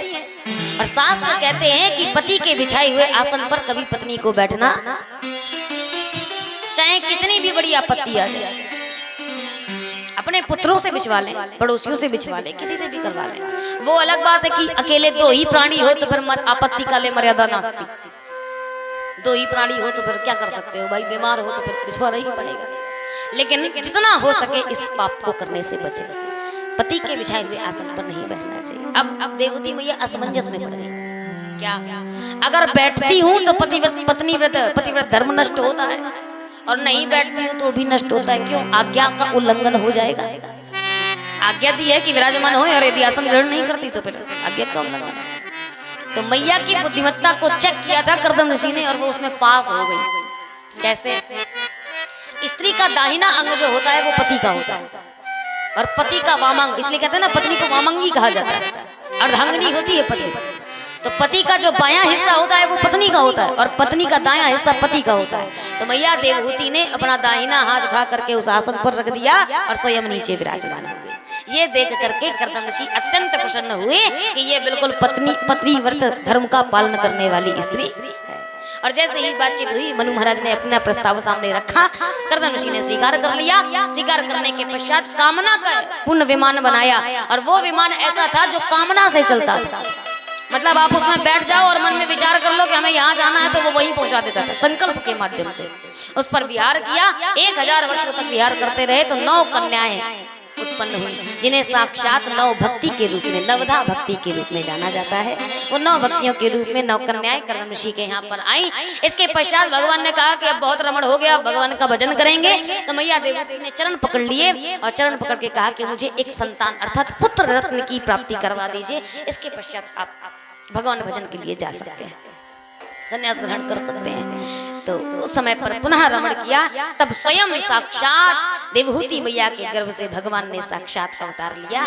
कपिल भगवान के रूप में भगवान अवतार लेकर के मैया देवहूति के गर्भ से उत्पन्न होते हैं। बोलिए कपिल भगवान की जय हो। और ये जैसे ही उत्पन्न हुए तो थोड़े से बड़े हुए नहीं कि कर्दम ऋषि चले गए। इधर देवहूति मैया ने इनका पालन पोषण किया।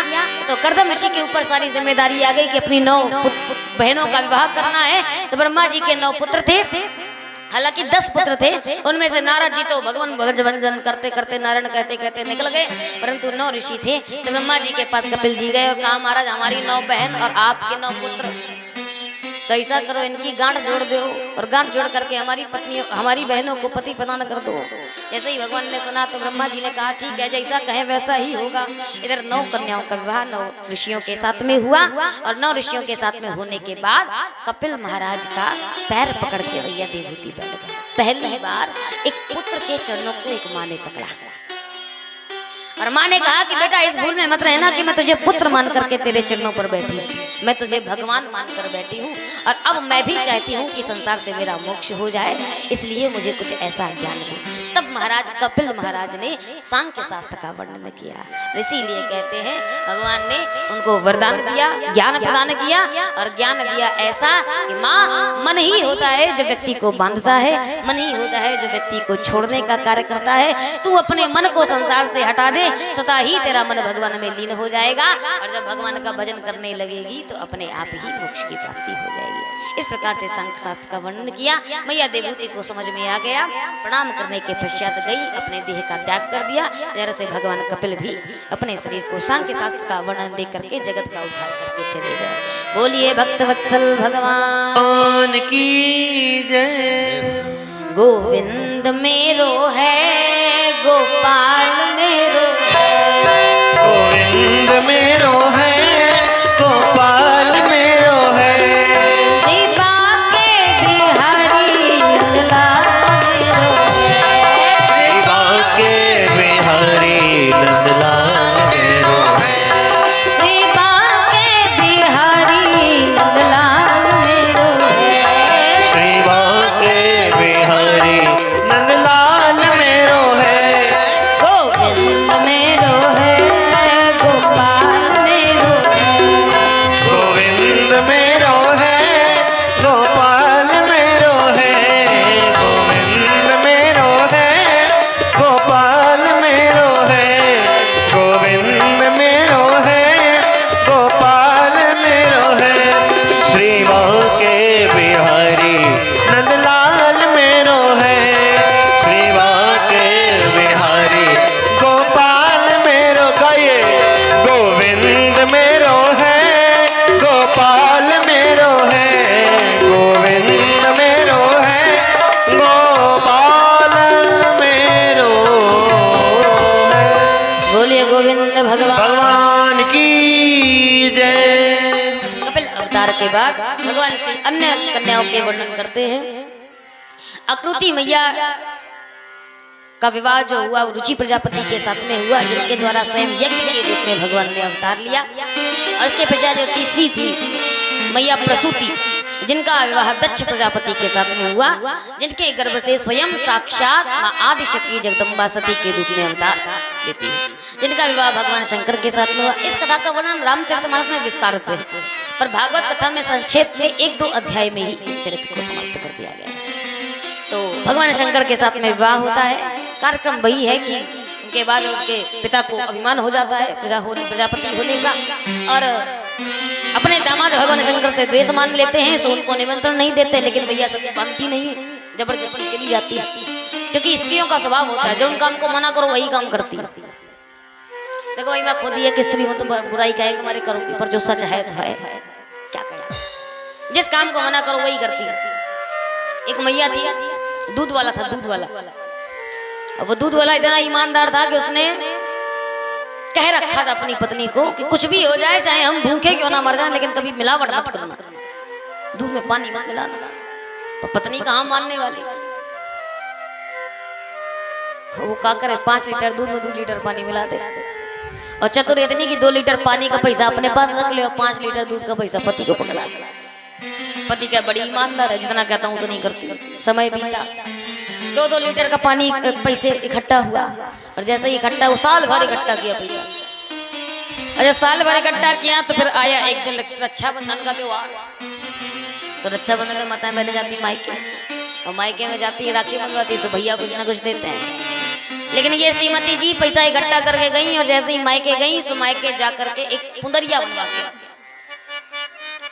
नाक पुंदरिया बनवा के, और पुंदरिया बनवाई किसके पैसों से, पति के पैसों से, जिसका दूध बेच करके पानी मिलाया था उसका। और आकर के घर में क्या कहती, भैया ने बनवाई, भैया ने। तुमने आज तक हमको एक साड़ी नहीं दिवाई, देखो भैया ने बनवाई, भैया ने। पति ने कहा चलो भैया, तुम्हारे भैया अमीर हैं तो बनवा दिए, हम भैया गरीब दूध बेचने वाले आदमी नहीं बनवा पाए, फंस गए पूरे। कहा बताए तुम्हारे चक्कर में, नहीं हमारा परिवार तो बहुत अमीर था।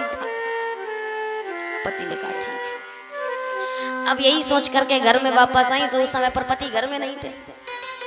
अच्छा, माता बहनों की ये भी आदत होती है, कोई नई चीज लाए और 4 आदमी को जब तक पूछ ना ले उस बारे में, कहे जी ये साड़ी कितने की, बड़ी अच्छी लग रही है, कहे जी झुमका कहाँ से लिए, बड़े अच्छे लग रहे हैं। और जब तक पूछ ना ले 4 आदमी तो संतोष नहीं होता हृदय को, रोटी नहीं पचती। तो स्वभाव होता है, स्वभाव जरूरी नहीं है सबके, हर किसी का हो, कुछ लोगों का होता है। तो इनका भी अब जैसे ही घर में गई तो कोई ने पूछा नहीं, तो सोची कोई पूछे तो रोटी पचाए। तो ऐसा सोचा कि गंगा के किनारे जाती है तो वहां पर स्त्रियां होंगी, किसी न किसी की नजर पड़ जाएगी, तो देख लेगी तो पूछ लेगी। गंगा के किनारे गई, देखा किसी ने नहीं पूछा, और जब किसी ने नहीं पूछा तो कहा जब गंगा तक आई गई तो कम से कम स्नान करके ही जाए। सो वस्त्र उतारे करके जैसे ही गंगा जी में डुबकी लगाई तो स्वर्ण होता है, जो स्वर्ण में सूर्य की किरण पड़ती तो चमकता है।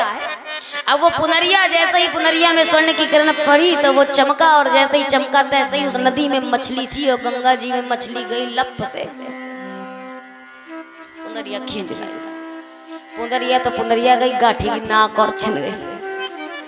अब बाहर निकली, नाक बंद करे, और जैसे ही नाक बंद करके बाहर निकली, सब पहले तो स्त्रियां पूछ नहीं रही थी, अब सब कहती कैसे जी नाक क्या बंद करे, तो उसके आग ही लग जाए भीतर। कि जब तक पहने रही तब तक तो नहीं पूछा, अब जब उतर गई है, नाक छिन गई है, तो सब पूछ रही है। जिसको देखो तो किसी को जवाब नहीं दिया, चुपचाप पहनी साड़ी और चल दी। और रास्ते में जो भी मिले, कह जी तुम नाक क्या बंद करे हो, कह जी तुम नाक क्या बंद करो, तो उसका खून खोले एकदम।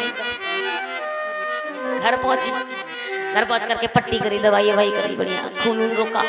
शाम का समय आया, पति आया, काम धाम करके जैसे ही घर में बैठा, तो खाना परसने का समय आया। खाना परसने के लिए दाल भात जो भी बनाया वो सब लेकर के आई, और पति के सामने थाली लगाई, तो नाक में हाथ रखे। पति ने कहा क्या बात है देवी, जुखाम है क्या? कहा नहीं जुखाम नहीं है। तो कहा नाक में हाथ काहे रखे हो? कहा बस पूछो नहीं। अरे बता दो। कहा नहीं ना पूछो, नहीं तो तुम गुस्सा करोगे।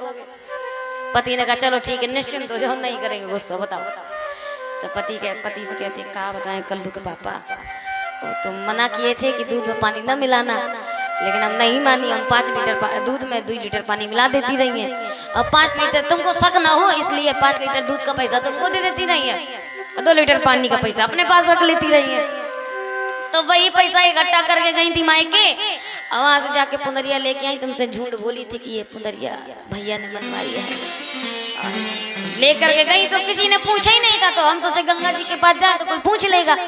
हम गए तो हम सोचे किसी ने वहां पर भी नहीं पूछा, तो सोचे गंगा जी तक आए तो स्नान कर ले। और जैसे ही स्नान किया तो पानी में मछली पुंदरिया, और पुंदरिया तो गई सो गई, लेकिन हमारी नाक भी चली गई। और जैसे ही ये सुना तो पति था आके मार गया सा, और ताली बजाते हुए बोला वारे विधाता तेरा न्याय क्यों? कहे पानी का पैसा पानी माँ, नाक गई बेईमानी माँ, पानी का पैसा पानी माँ, नाक गई बेईमानी माँ, पानी का पैसा पानी माँ, नाक गई बेईमानी माँ, पानी का पैसा पानी माँ, नाक गई बेईमानी माँ।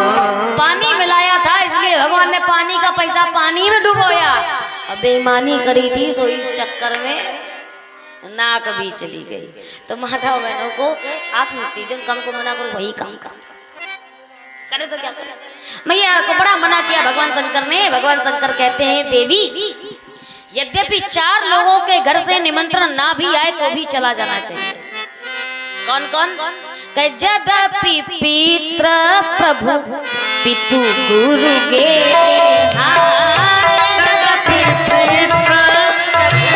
पितु गुरु के यद्यपि पितृ प्रभु पितु गुरु के यद्यपि पितु गुरु के जाई अभी न को ले नास जाई बिना ले नास नेहा, जाई बिना ले नास नेहा।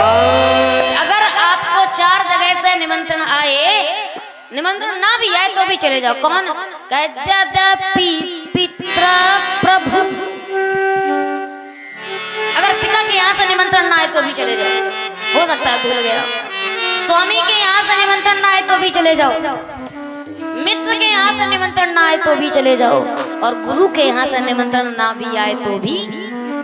पर देवी अगर कोई धोखे से निमंत्रण ना दे, धोखे से देना भूल जाए तब तो जाना उचित है, पर कोई जानबूझ के निमंत्रण ना दे तो फिर जाने से कल्याण।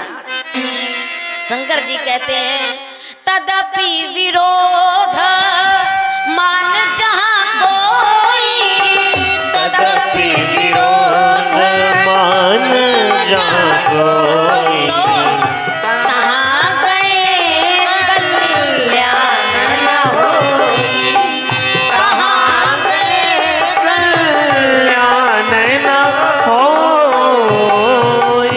अगर कोई जानबूझ के नहीं बुला रहा है और फिर वहां पर जाओगी तो कल्याण होने वाला, लेकिन फिर भी नहीं मानी। यद्यपि कहे उससे वो बार बहुत बार समझाया, पर फिर भी लाग न रूप दे चल पड़। जैसे ही गई तो बहुत बार समझाने के बावजूद भी गई, पिता के यज्ञ पर देखा कोई अच्छे से नहीं मिला। और जैसे ही यज्ञ भूमि पर प्रवेश किया तो देखा हर किसी का भाग है।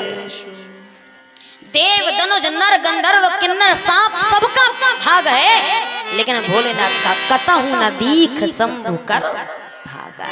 और जब ये देखा तो बाबा कहते हैं पाछिल दुख न काहू अस व्यापा जस यह भयउ महापरितापा।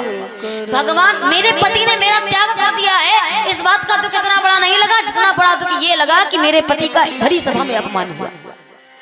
और जैसे ये देखा इतना क्रोध में भर गई और इतना क्रोध में भर करके पूरी सभा को अटकाते हुए कहती है, सुनहु सभासद सकल मुनिंदा, सुनहु सभासद सकल मुनिंदा, कही सुनी जिन शंकर निंदा, कही सुनी जिन शंकर निंदा, सो फल तुरत लहब सब काहू, सो फल तुरत लहब सब काहू, भली भांति पछताप पिताहू, भली भांति पछताप पिताहू।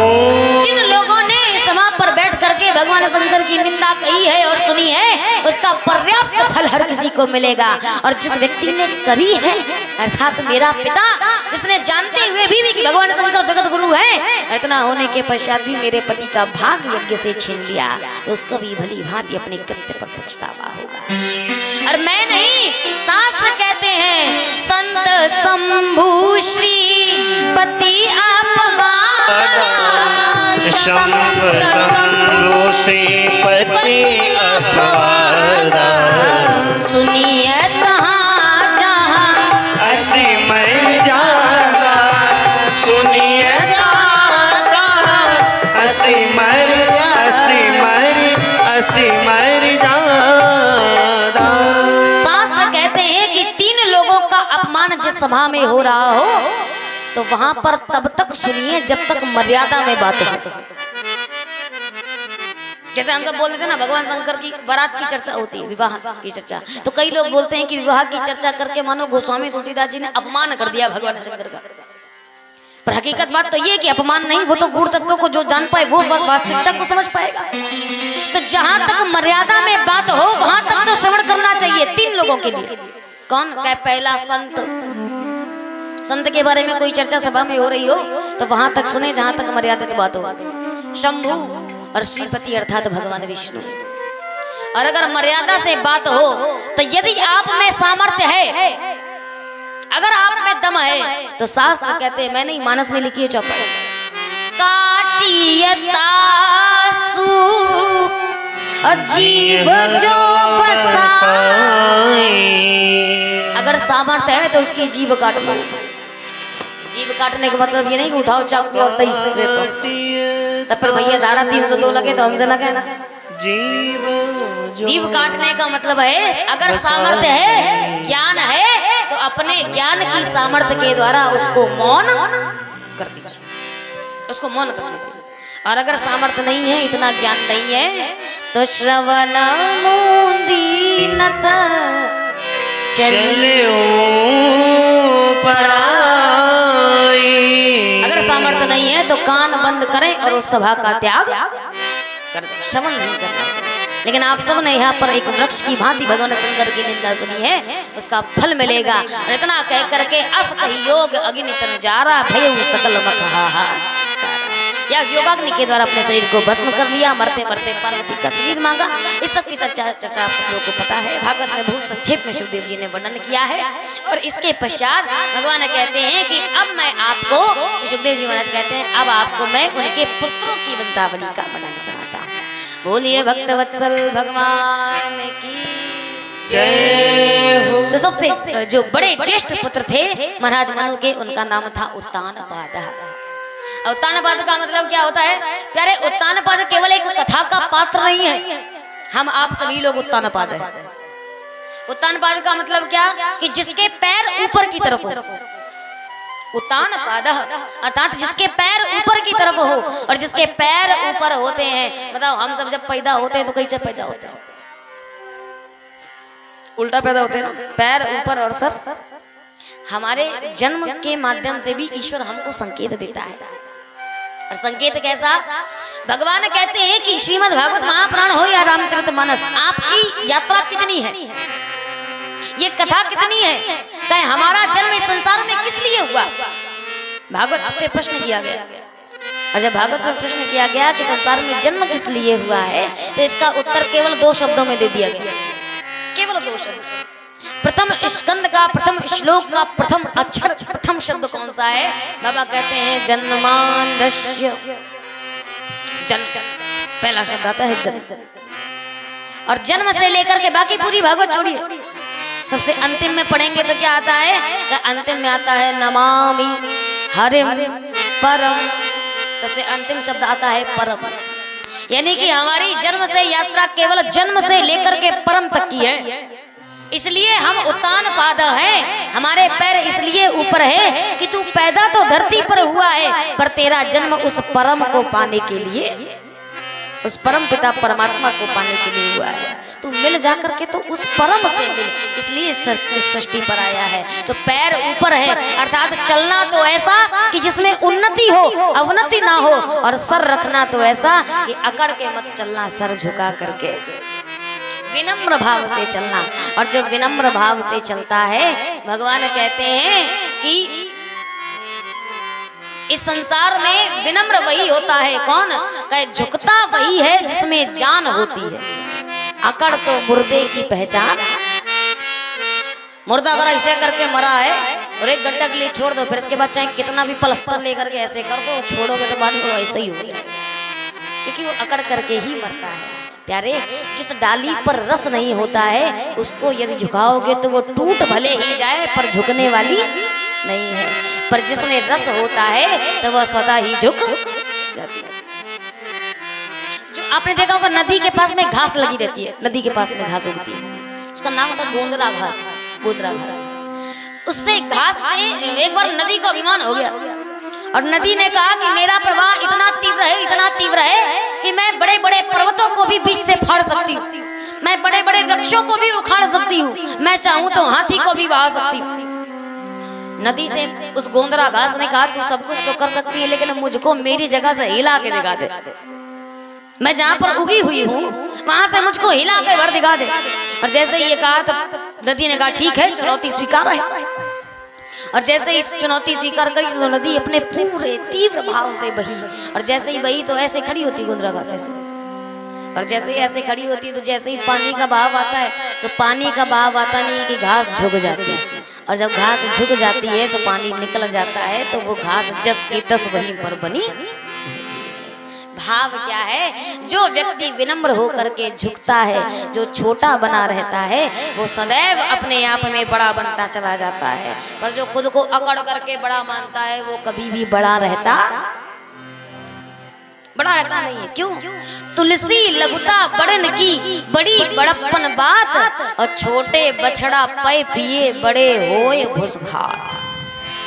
जानवरों में होता है कि नहीं? जो छोटा बच्चा होता है तो जब तक वो छोटा रहता है तब तक उसे दूध पिलाया जाता है, और जब वो बड़ा हो जाता है तो फिर दूध से मतलब गया तो सूखा घास फूस खिलाओ, चारा खिलाओ, ये खिलाया जाता है। तो छोटे बनने में बड़ा फायदा है, पर जो अकड़ करके चलता है, अभिमान में चलता है, तो साधक कहता है कि किया अभिमान तो फिर मान नहीं पाएगा, किया अभिमान तो फिर मान नहीं पाएगा, होगा प्यारे वही जो श्री राम जी को भाएगा, होगा प्यारे वही जो श्री राम जी को पाएगा। किया अभिमान तो फिर मान नहीं पाएगा, किया अभिमान तो फिर मान नहीं पाएगा, होगा प्यारे वही जो श्री राम जी को पाएगा, होगा प्यारे वही जो श्री राम जी को पाएगा। विधि का विधान हानि लाभ सही चाहे विधि रखेगा, ताही विधि गए सीताराम सीताराम सीताराम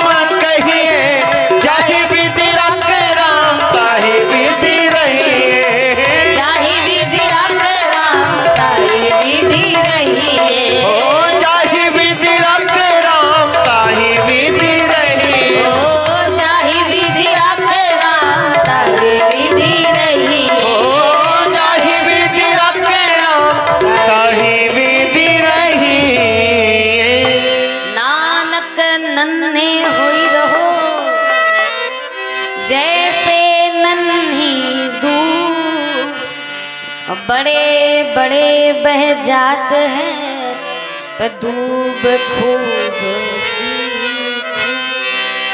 ये होता है छोटे बनने का फायदा। तो हमेशा सर कैसा रखिए, विनम्रता के साथ झुकाइए। और विनम्रता किस प्रकार आएगी, कहे विनम्रता तो केवल विद्या दे सकती है, विद्या विनम्र बताती है, विद्या से विनय आती है। तो उत्तानपाद का यह भाव निकलता है। और उत्तानपाद पहले याद रखिए, मनु जैसा जीवन किसी का हुआ नहीं। इतना अच्छा जीवन, इतना अद्भुत जीवन था, उसके लिए भी मनस में कहा गया है कि ऐसा जीवन होने के बावजूद भी मन में विचार आ रहा है कि हो ये न विषय विराग, भवन बसत भाव चौथपना, पर हृदय बहुत दुख लाग, जन्म गयो हरि भगति बिना। कितनी बड़ी बात है। किसी ने कहा दुख होगा इस बात का कि जीवन में कोई अभाव होगा।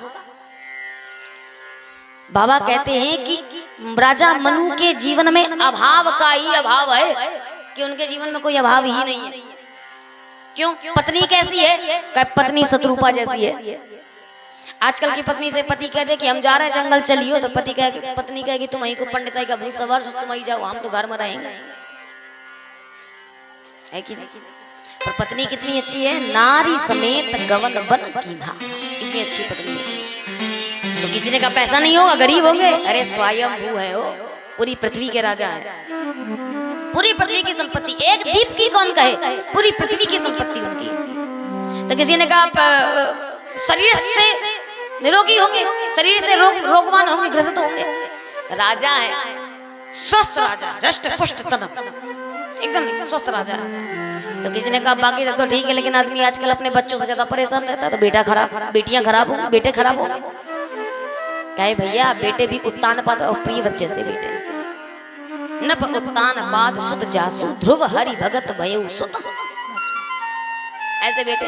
तो किसी ने कहा बेटे अच्छे पर बेटियां खराब होंगी, बेटियां खराब होंगी। कहे भैया बेटे का बेटा तो भगवान का भक्त निकला, उत्तानपाद के पुत्र हैं ध्रुव, बेटे का बेटा तो भगवान का भक्त निकला, पर पुत्रियां कैसी हैं? कहे पुत्रियां इतनी यशस्विनी हैं, इतनी तेजस्वी हैं कि बेटी का बेटा तो स्वयं भगवान निकला। देवहूति के बेटे स्वयं कपिल महाराज, इनकी चर्चा आप लोगों ने सुनी।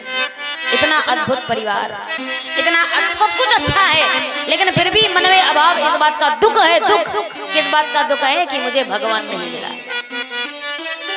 और जिस समय पर हम भी भगवान के सामने बैठ करके, श्री माधव लाल जी के सामने बैठ करके, राधा रानी के सामने बैठ करके भगवान से कहे कि प्रभु तूने सब कुछ तो दिया है, पर मेरे जीवन में बस इतना ही अभाव है कि मुझे भगवान।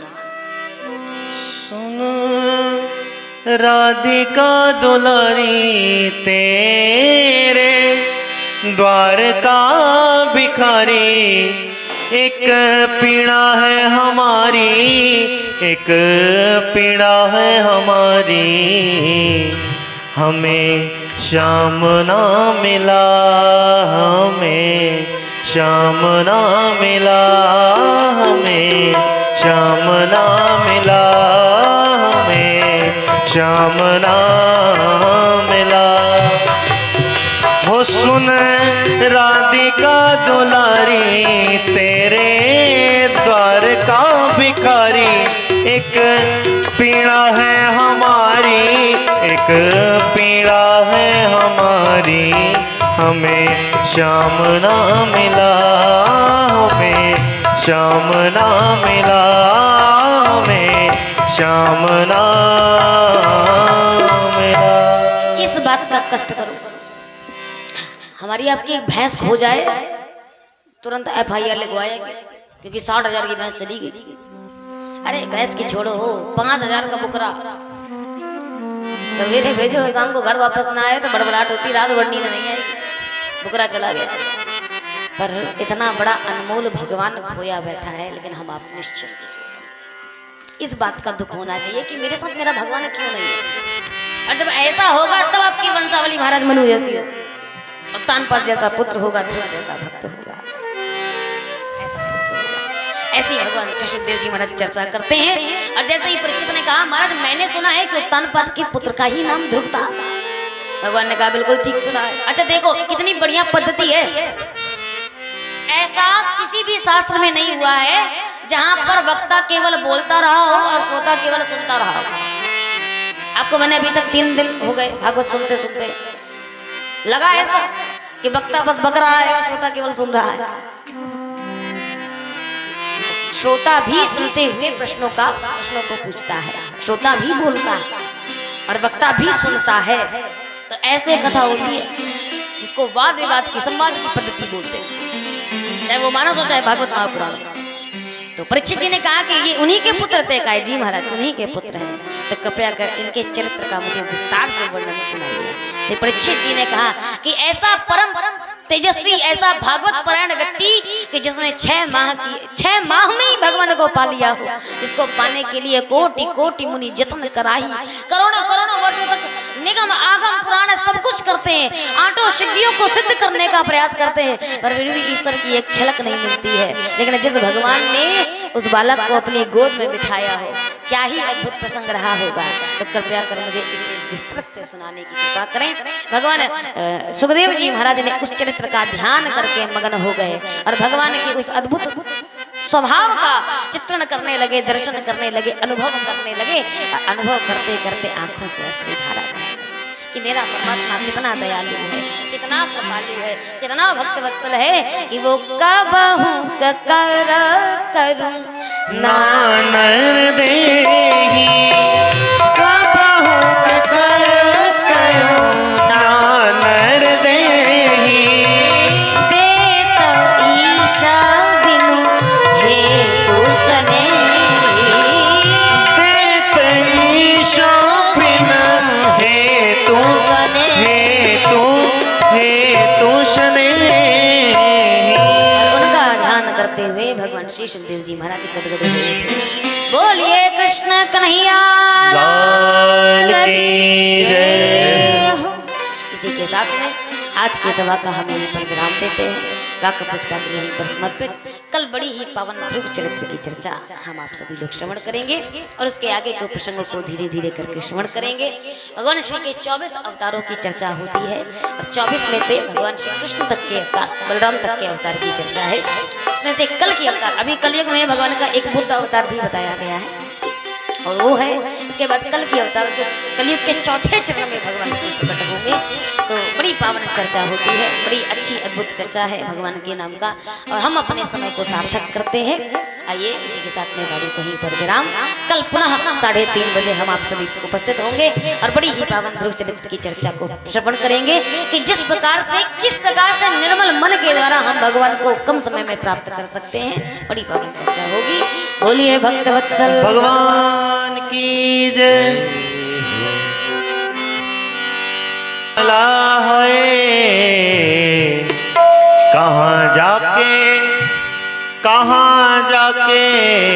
कहाँ जाके छिपा चित चोर राधा तेरी माला जपे। कहाँ जाके छिपा चित चोर राधा तेरी माला जपे। राधा तेरी माला गोपाला तेरी माला, राधा तेरी माला गोपाला तेरी माला। हाय कहाँ जाके छिपा चित चोर राधा तेरी माला जपे। कहाँ जाके छिपा चित चोर राधा तेरी माला जपे। धानी चुनरिया यमुना किनारे, धानी चुनरिया यमुना किनारे। कब से खड़ी हूँ तेरा रास्ता निहारे, कब से खड़ी हूँ तेरा रास्ता निहारे। हाय तेरे संग बांधे, तेरे संग बांधे, तेरे संग बांधे जीवन डोर राधा तेरी माला जपे। तेरे संग बांधे जीवन डोर राधा तेरी माला जपे। राधा तेरी माला गोपाला तेरी माला, राधा तेरी माला गोपाला तेरी कहाँ जाके छिपा चित चोर, राधा तेरी माला जपे। कहाँ जाके छिपा चित चोर, राधा तेरी माला जपे। राधा तेरी माला गोपाला तेरी माला, राधा तेरी माला गोपाला तेरी माला है। तेरे संग बांधे, तेरे संग बांधे, तेरे संग बांधे जीवन डोर, राधा तेरी माला जपे। तेरे संग बांधे जीवन डोर, राधा तेरी माला जपे। जय जय राम राम राम सीता राम राम राम, जय जय राम राम राम सीता राम राम राम, जय जय राम राम राम सीता राम राम राम, जय जय राम राम राम सीता राम राम, जय जय राम राम राम सीता राम राम राम, जय जय राम राम सीता राम राम राम, जय जय राम राम राम सीता राम राम राम, जय जय राम राम राम सीता राम राम, जय जय राम राम राम सीता राम राम राम, जय जय राम राम राम सीता राम राम, जय जय राम राम राम सीता राम राम, जय जय राम राम राम सीता राम राम राम, जय जय राम राम राम सीता राम राम राम। बोले राधा रमण लाल की जय। वायुश्च प्राणश्च मोक्षादग्निराजायात। आइए बड़े सद्भाव के साथ हम सभी लोग अपने अपने स्थान पे खड़े होकर के प्रभु की आरती करते हैं। अम्बे तू है जगदम्बे काली, जय दुर्गे खप्पर वाली, तेरे ही गुण गाए वारती ओ मैया, हम सब उतारे माँ की आरती। अम्बे तू है जगदम्बे काली, जय दुर्गे खप्पर वाली, तेरे ही गुण गाए वारती ओ मैया, हम सब उतारे माँ की आरती ओ मैया, हम सब उतारे माँ की आरती। तेरे भक्त जनों पर माता भीड़ पड़ी है भारी, मैया भीड़ पड़ी है भारी, ओ मैया भीड़ पड़ी है भारी। तेरे भक्त जनों पर माता भीड़ पड़ी है भारी। दानों दल पर टूट पड़ो माँ, दानों दल पर टूट पड़ो माँ, करके सिंह सवारी। 100 सिंहों से तू बलशाली, अष्ट भुजाओं वाली, दुखियों के दुखड़े निहारती ओ मैया, हम सब उतारे माँ की आरती। अम्बे तू है जगदम्बे काली, जय दुर्गे खप्पर वाली, तेरे ही गुण गाए आरती ओ मैया, हम सब उतारे। सभी गाइए भाव के साथ आरती। हो माँ बेटे का है इस जग में बड़ा ही निर्मल नाता, मैया बड़ा ही निर्मल नाता।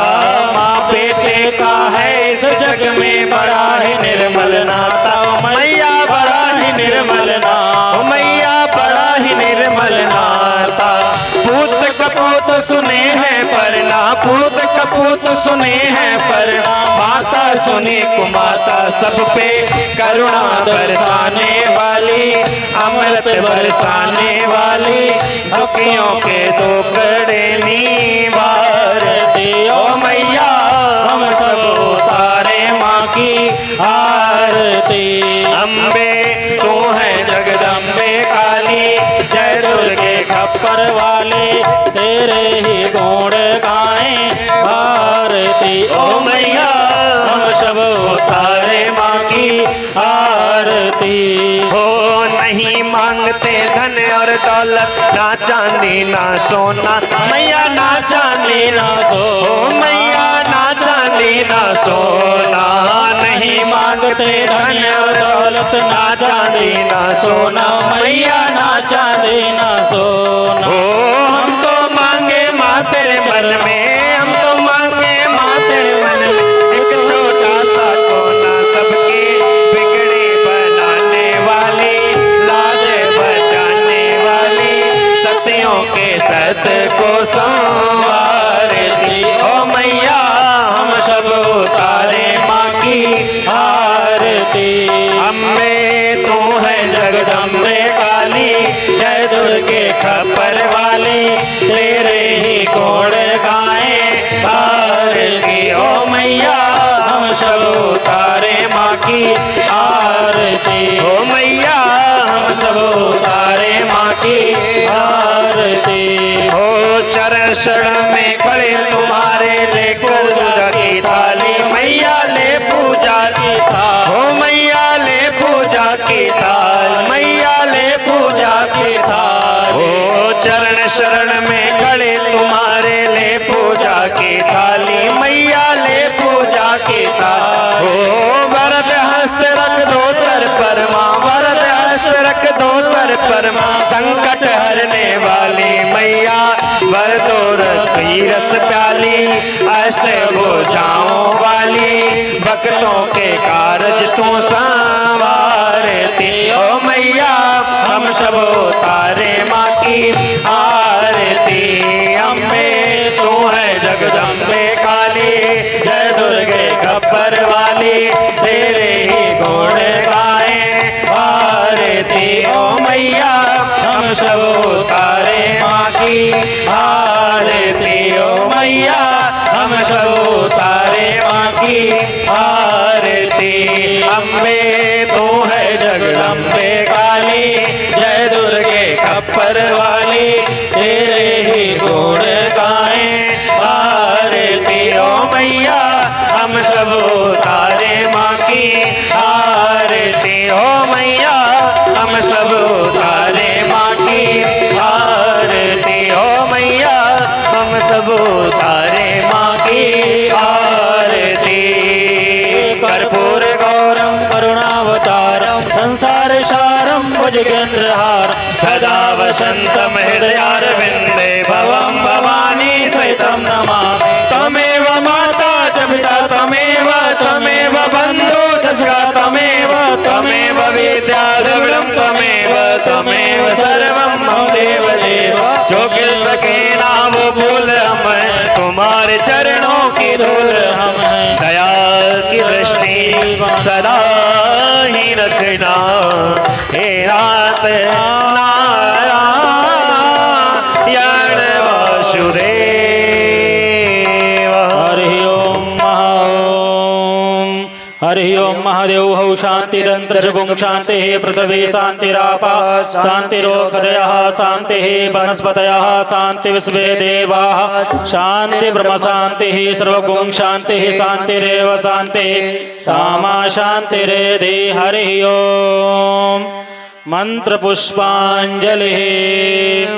ओम जग्नेन जग्नमय जन्त देवास्तानि धर्माणि प्रथमान्य शन्न तेहनाकं महिमानः सचन्त यत्र पूर्वे साध्याः शान्ति देवाः। हरि ओम